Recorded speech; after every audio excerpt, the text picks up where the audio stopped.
No programa de hoje, vamos receber o diretor do filme Corações Sujos. Ele, que é apontado como um dos diretores mais promissores do mundo, também foi responsável pela direção do filme brasileiro Caminho das Nuvens e pelo grande sucesso internacional Um Homem Bom. Vicente Amorim vai bater um papo entre nós.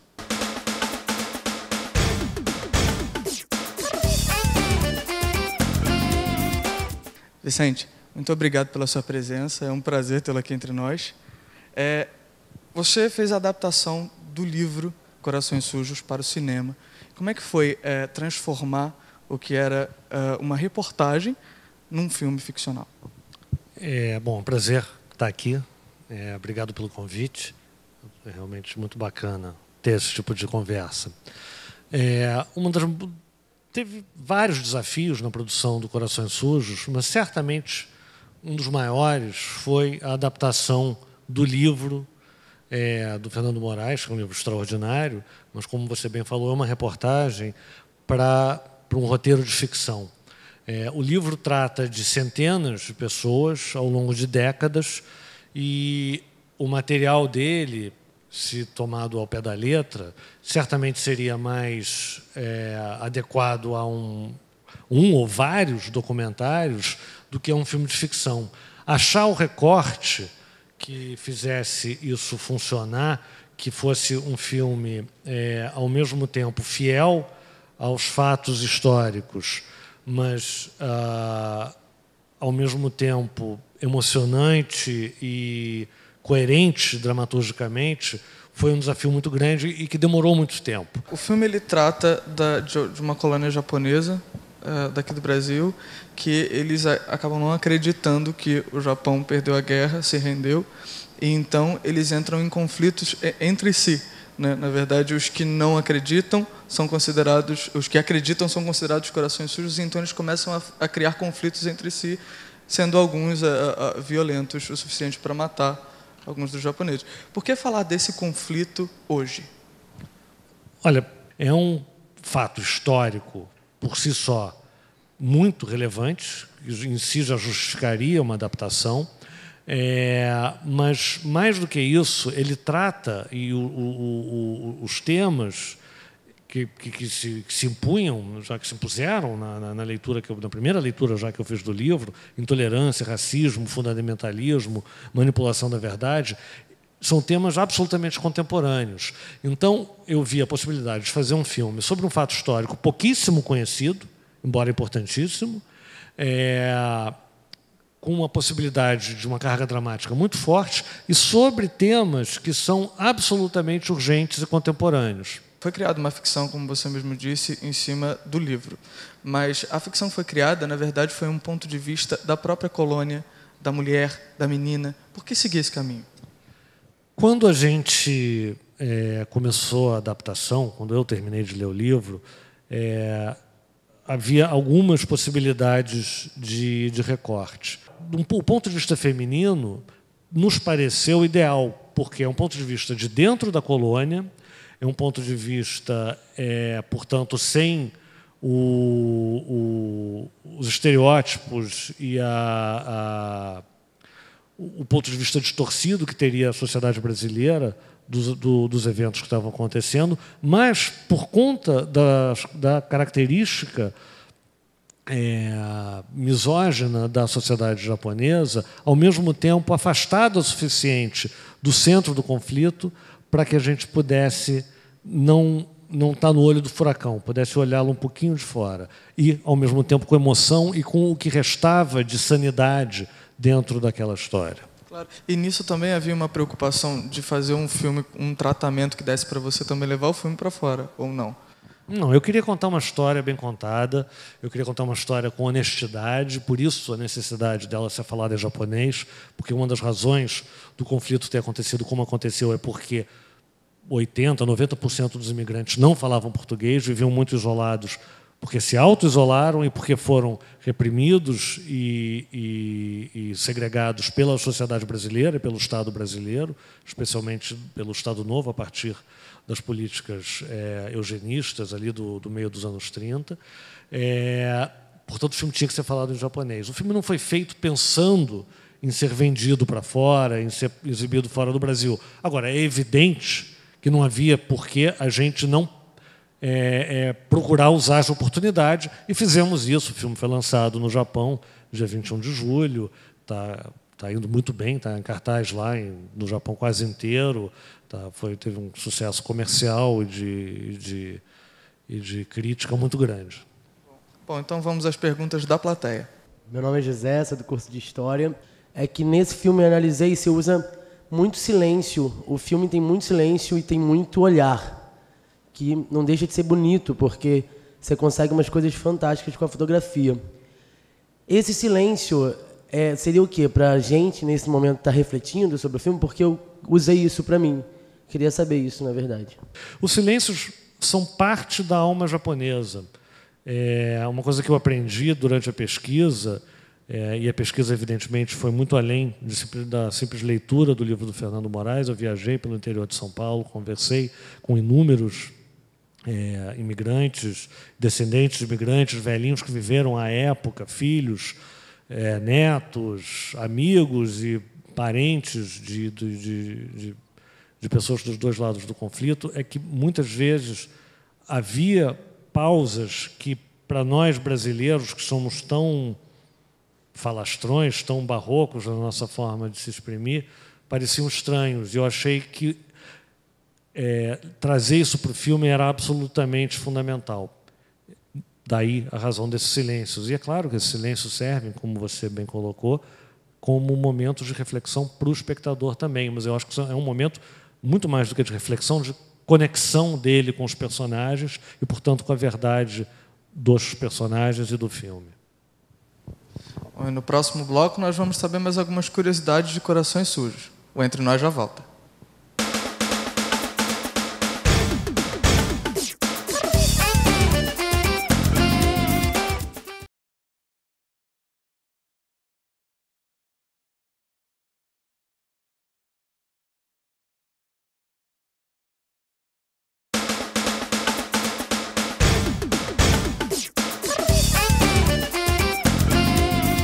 O Entre Nós está de volta. Nós estamos conversando com Vicente Amorim, que é o diretor do filme Corações Sujos. Vicente, Corações Sujos trata do fim da Segunda Guerra Mundial. Um Homem Bom trata um pouquinho do início da Segunda Guerra. É uma coincidência? E não é. O Corações Sujos, como projeto, precede o Homem Bom. Eu comprei os direitos do Corações Sujos em 2003 e em 2005, eu fui convidado pela produtora do Homem Bom para dirigir o Homem Bom. O Homem Bom é uma produção inglesa. Como eu já estava com essa época, com esses temas na cabeça, e, além do mais, o roteiro do Homem Bom já era um roteiro bastante forte, baseado numa peça muito conhecida e muito boa também, juntou as duas coisas. Não é, portanto, só uma coincidência.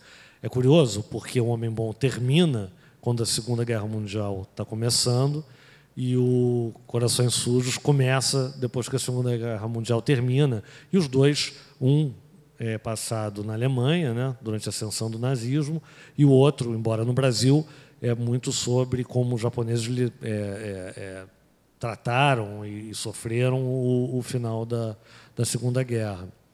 O Corações Sujos é uma produção brasileira, mas, em compensação, boa parte do elenco é formada por japoneses. Como é que foi a escalação do elenco?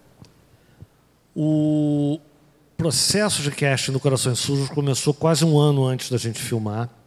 Eu precisava de atores que fossem muito bons para fazer aqueles papéis, evidentemente, e precisava que eles falassem japonês perfeitamente. No Brasil, há pouquíssimos atores niseis e que falem japonês com perfeição, menos ainda.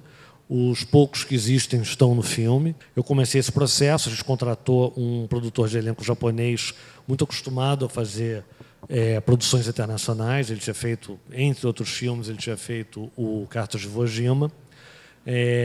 E eu vi dezenas de filmes japoneses, muitos deles, inclusive, sem legenda. Em seguida, a gente começou o processo de entrevistas com atores japoneses, claro que com a ajuda desse produtor de elenco como intérprete nesse processo. Na época, a gente não tinha, o filme não tinha orçamento suficiente para passar 1, 2 meses no Japão fazendo isso, então a gente fez isso por Skype e deu certo. A gente conseguiu fechar com um elenco muito forte, elenco esse que tem atores de filmes como Cartas de Iwo Jima, O Último Samurai, Kill Bill, A Partida e outros. Você ainda há pouco comentou que muitos deles não falavam a nossa língua, nem inglês, não é? E você também não falava a língua deles. Como é que funcionava no set de filmagem? Evidentemente, eu tive uma intérprete, mas mais do que isso, o que fez com que o processo fluísse bem e com que a gente nem se desse conta que a gente estava fazendo um filme falado em japonês foi a quantidade e a qualidade dos ensaios. Claro, mas também tem toda uma questão de entonação das falas. Como é que você lidava com esse tipo de coisa? Porque a intérprete, ela te dava uma base de comunicação do que eles falavam. E nesse sentido, desses pequenos detalhes? Aí, é claro que há também uma questão de uma compreensão da cultura, de uma compreensão de aonde você quer chegar e as nuances de interpretação, elas são universais. A música das falas é uma coisa que você aprende. Você vê se funciona ou não funciona, mesmo que você não entenda cada uma das palavras. E foi dessa forma que a gente trabalhou. E quanto tempo duraram as gravações? Mais do que isso, a gente percebe, por exemplo, uma diferença um pouco grande entre Corações Sujos e Um Homem Bom, por exemplo, que as cenas do Corações Sujos são mais curtas. A gente tem uma mudança de tempo muito maior do que, por exemplo, em Um Homem Bom. Isso complica um pouco mais as gravações? Quanto mais cenas você tem, quanto mais, especialmente cenas em locações diferentes você tem, mais complexa é a produção de um filme. Embora tenham várias locações, vários ambientes diferentes no Corações Sujos, eles todos, ou quase todos, aconteceram dentro de 4 núcleos que a gente construiu do zero em Paulínia e na região ali de Campinas. Então a gente tinha um controle bastante grande do que a gente estava fazendo e logisticamente foi relativamente simples a filmagem. A gente filmou em 6 semanas, mais ou menos. Um pouquinho menos de 6 semanas. A diferença entre o Corações Sujos e o Homem Bom é porque o Homem Bom, até por causa da matriz teatral dele, ele é um filme muito mais falado, literalmente, do que o Corações Sujos. Portanto, as cenas elas duram mais porque as falas são mais longas. O Corações Sujos, como me foi perguntado agora há pouco, é um filme muito mais de olhares e intenções. E essas, por mais longas que sejam, têm um limite. Até um limite, elas dizem, sem palavras, muito mais e muito menos tempo. De certa forma, eu acho que, desse ponto de vista, talvez o Corações Sujos seja até mais rico, ou diferente, no mínimo, do Homem Bom. Mais rico é uma questão subjetiva. Exatamente. Bom, vamos às perguntas da plateia.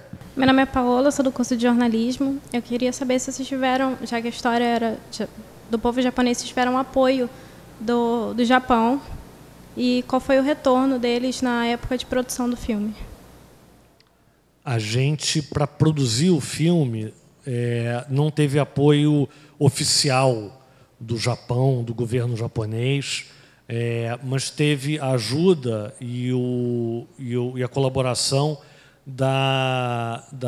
do consulado do Japão, e especialmente, e esse foi fundamental, da comunidade, da liderança das comunidades japonesas, das lideranças da comunidade japonesa, especialmente das lideranças da comunidade japonesa de São Paulo e Campinas, e do Museu da Imigração Japonesa. Foi muito importante, foi determinante, inclusive, o apoio que o filme teve do Museu da Imigração Japonesa e da Célia Oi, que foi a pesquisadora-chefe do filme.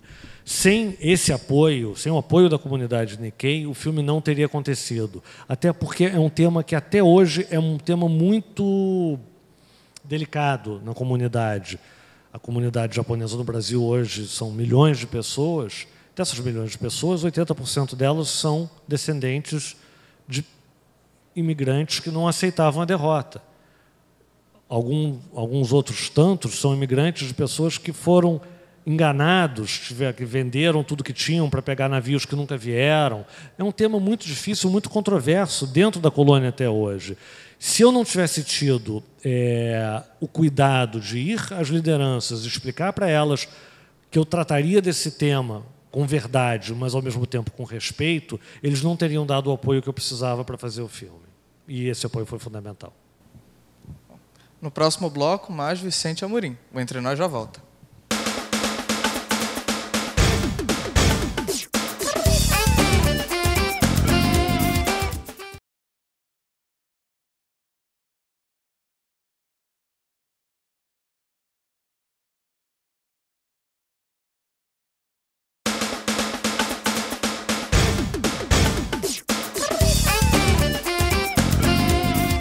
Voltamos com o nosso bate-papo entre nós, aqui com o Vicente Amorim, que é o diretor do filme Corações Sujos.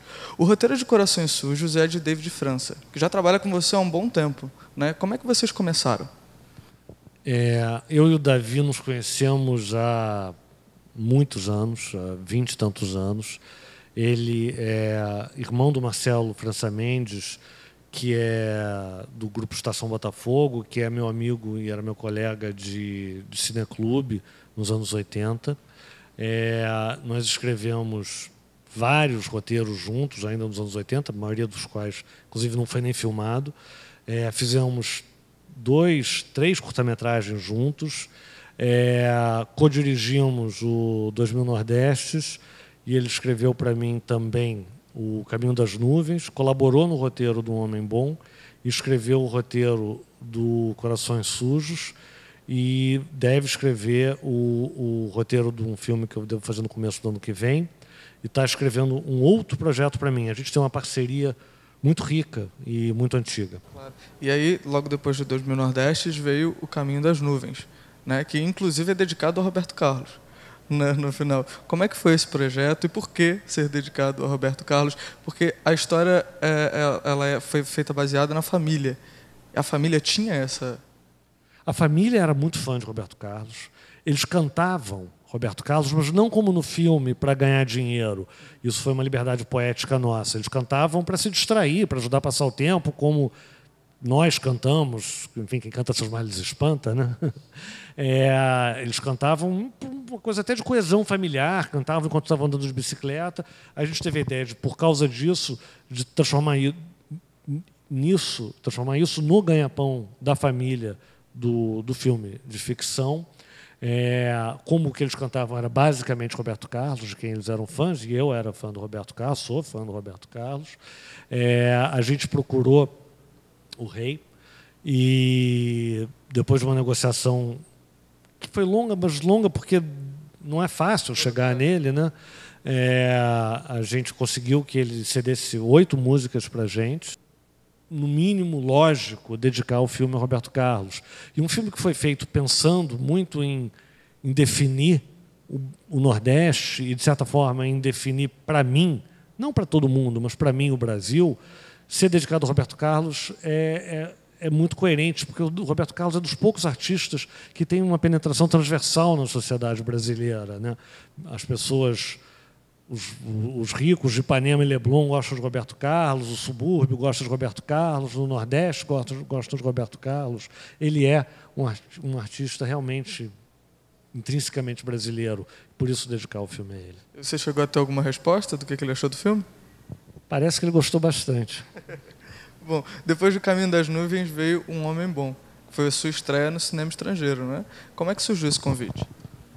Quando o Caminho das Nuvens ficou pronto, ele passou em vários festivais fora do Brasil, e um deles foi o Festival de Toronto. No Festival de Toronto, ele foi visto por vários produtores estrangeiros, vários agentes americanos, e a partir daí começaram a surgir convites para eu fazer filmes fora do Brasil. Bom, vamos voltar para as perguntas da plateia. Olá, Vicente. Prazer falar com você. Meu nome é Júlia, eu sou do curso de jornalismo. E, Vicente, pelo O Corações Sujos ter sido uma adaptação de um livro, né, ele acaba criando uma expectativa no público, que é normal, que já leu o livro, né? Então, eu pude pesquisar algumas opiniões dos críticos, opiniões boas e ruins, E falando da opinião do crítico ruim, que eu pude ver que um dos críticos ele disse que ele categorizou o filme como frustrante porque ele disse que você deixou de lado aí a história do povo, né, do povo japonês e passou uma nuance muito de drama. Então, a minha pergunta é como que você, enquanto diretor, lida com essa expectativa de fazer um filme que tem uma expectativa de um público e como que você lida também com a crítica que é negativa, né, perante ao filme? Todo artista, e quando eu falo artista, eu estou incluindo outras formas de arte, evidentemente, não só o diretor de cinema, ele tem uma expectativa que o produto do trabalho dele seja bem recebido tanto pelo público quanto pela crítica. Quem diz que não está nem aí para a crítica, na verdade, provavelmente não está falando a verdade. Porque a gente, no mundo inteiro, especialmente quem faz cinema, vive não só de sucesso comercial, mas também de sucesso artístico. E o sucesso artístico passa pelo reconhecimento em festivais, mas também pelo reconhecimento da crítica. Eu fui feliz o suficiente com esse filme, e com os outros, mas com esse especialmente, de que a maior parte das críticas foi positiva. No Rio, São Paulo, Brasília, as críticas dos grandes jornais, quase todas foram bem positivas. Claro que houve críticas negativas, como a que você citou, sempre há. É impossível você fazer um filme ou uma obra, qualquer obra de arte que seja, um produto, mesmo que não seja uma obra de arte, que agrade a todo mundo. No caso específico dessa crítica, eu acho que eu entendo e aceito todo tipo de crítica. Eu acho que a crítica de quem se frustra com no Corações Sujos parte da história ter ficado de fora é uma crítica pouco inteligente, porque essa pessoa estava querendo um documentário e não um filme de ficção. Não há como, num filme de ficção, você contar a história milenar de um povo, mas o drama de centenas de milhares de pessoas ao longo de décadas em 1h20 e ter um filme minimamente coerente, razoável, um filme que tenha o mínimo de impacto emocional, e um filme precisa ter impacto emocional. Para isso você faz e procura fazer um recorte que seja metonímico, onde a parte que você está mostrando seja um reflexo do todo. Por ser metonímico, é evidente que grande parte dos eventos narrados vai estar de fora, mas você espera que pelo menos a essência deles passe, e a opinião geral da crítica, tanto no Brasil quanto no Japão, é que passou. Para os poucos críticos que acharam que não, eu só tenho que lamentar, gostaria que eles tivessem entendido isso também. Por sorte, foram poucos. Meu nome é Rita de Cássia. Me emocionei muito pelo filme, parabéns novamente. E eu gostaria de saber como o Fernando de Moraes, quando viu essa obra-prima, qual foi o impacto? Porque sempre o criador e a criatura, né? O pai vendo o filho. Eu fiquei apreensivo. O Fernando Moraes, além do mais, é um cara que eu admiro muito, um escritor absolutamente fantástico.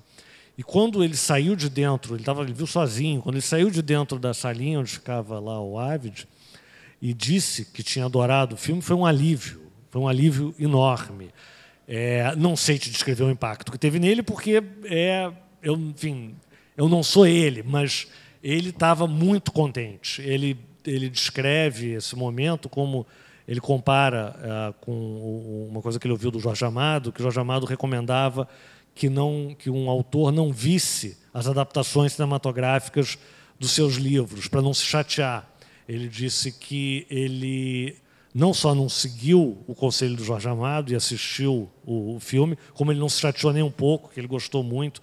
E eu tenho certeza que ele gostou muito, porque agora, durante o lançamento, ele participou ativamente da promoção do filme, indo nas pré-estreias, dando entrevistas. O Fernando é um cara que se tornou, entre outras coisas, um grande parceiro, um grande amigo. Vicente, muito obrigado pela sua presença. Foi um prazer recebê-lo aqui entre nós. Obrigado, foi um prazer estar aqui. Eu queria também agradecer a plateia e avisar também que vocês podem conferir esse Entre Nós e outros no site do Centro de TV, que é o tv.uniswan.edu.br. A gente se vê numa próxima edição. Tchau, tchau.